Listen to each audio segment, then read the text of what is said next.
सौभाग्य की एक बात यह कि कुंभ में जो ट्रेनों में हाल है उसके बाद तो सोचना ही चाहिए कि ट्रेनों के जनरल टिकट क्यों बेहिसाब दे जाते हैं। जमाने से यह चला आ रहा है कि रिजर्वेशन वाले टिकट तो ट्रेन के होते हैं, किसी ट्रेन के, लेकिन जनरल टिकट किसी ट्रेन के नहीं होते।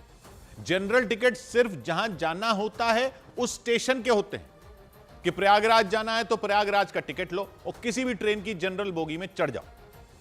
यही चला आ रहा है कि ये फलां जगह की टिकट है, कोई एक सीट नहीं है आपकी, आपके पास अधिकार है कि आप किसी भी ट्रेन के जनरल डिब्बे में चढ़ जाओ। लेकिन कितनी ट्रेनें वहां आती हैं, उनमें कितने जनरल डब्बे होते हैं, इसका तो हिसाब लगा सकते हैं ना। अब तो कंप्यूटर का जमाना आए भी दर्जनों साल हो गए।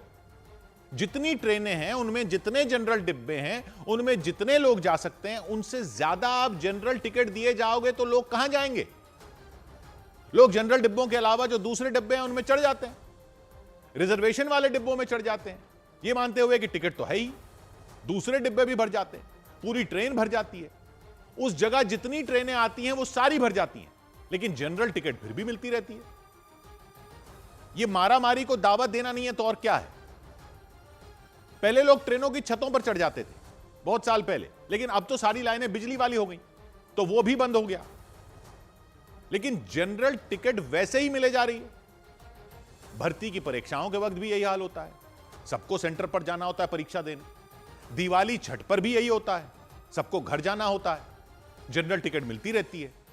और अब कुंभ में जो हो रहा है उसके बाद तो कम से कम रेलवे विभाग वाले देख लें कि इसमें कोई हिसाब किताब तो हो। जिस स्टेशन तक जाना है उसके नाम के हिसाब से टिकट क्यों हो। ट्रेन में जितनी जगह है उस हिसाब से लिमिट क्यों नहीं लगा सकते। जितनी भी ट्रेनें उस स्टेशन पर आने वाली हैं उनमें जितनी जगह है उससे कई कई गुना टिकट क्यों बेची जाती रहेगी। अपने सारे कंप्यूटर आपने इस काम में तो लगा दिए कि पहले टिकट रिजर्व करवाओ तो सस्ती मिलेगी, बाद में करवाओगे तो महंगी होती जाएगी, तत्काल में इतना चार्ज और लग जाएगा, डायनामिक प्राइसिंग हो जाएगी। वो सब तो सारा हिसाब लगा दिया आपने। जनरल टिकट में क्यों नहीं लगाते ये सारे हिसाब। रिजर्वेशन के लिए डायनामिक प्राइसिंग भी लगा दी गई है, हवाई जहाज की तरह कि जितनी डिमांड बढ़ती जाएगी टिकट उतनी महंगी होती जाएगी। हवाई जहाज की तरह प्राइसिंग लगा दी है तो बाकी काम भी तो फिर एयरपोर्ट वाला हो।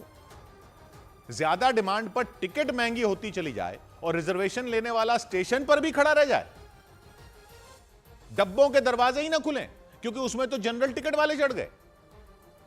तो कंप्यूटर को यह नहीं पता लगता कि मानो अगर ट्रेन में 100 लोगों की जगह है जनरल डिब्बों में और आपने पिछले स्टेशनों पर ही 500 जनरल टिकट काट दिए हैं, तो अगले स्टेशन पर और टिकट किस हिसाब से दे रहे हो। जनरल टिकट शहर के हिसाब से दे ही क्यों रहे हैं, ट्रेन के हिसाब से क्यों नहीं। 100 बात की एक बात,